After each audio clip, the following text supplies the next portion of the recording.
Yes, as the amnesty they go on, I know we are all struggling to get our visas, which I campaign for as well, and it's a beautiful thing. But while striving to do that, I won't make una do am in the right way so that there won't be complaint in the future that we violate their residencies, right? Now, I want to tell you wetin you no know, and I want you to be careful about that so that you can take precaution, because I know after this amnesty there will be some policy changes. Okay, so let us do the right thing at the right time. Now, for those of you who are running for what they call freelance visa or personal visa, I want you to understand basically that what you are fighting to get is not personal visa nor freelance visa. It is not. It is employment visa. Just that maybe you have an agreement with the person to give you NOC, which some of you don't even care for NOC. What you need is ID. Now, oftentimes our people do get problems with their maybe security agencies when they ask them about information about their resident permit.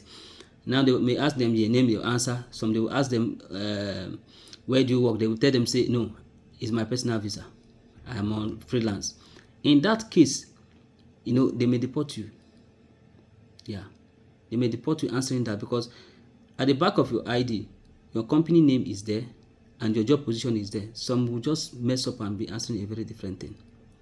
Now they will ask you, what is your boss name? You may not even know the owner of the company, but it's in the contract they gave you, but you don't care to read all those things.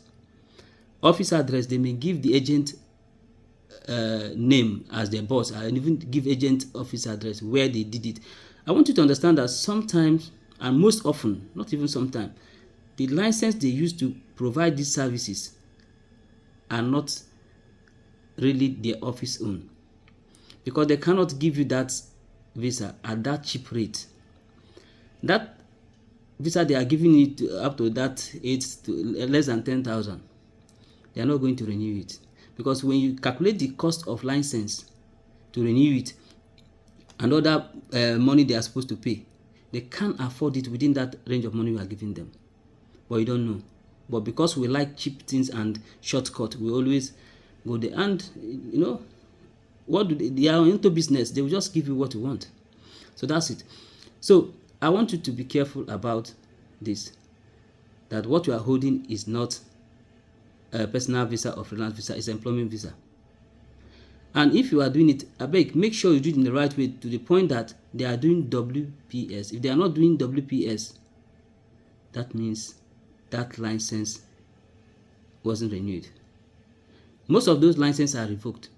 Why do they revoke? When they meet one of the employee in that license and the person mess up with some information like this, every person in the license will be affected. But they will say, if it affect the license, it will not affect you wey hold the visa. It affects, because when you get encounter with any security agency and they ask you of your office location and you give, and it's contrary to what they have, or it's not even existing at all, it's a problem.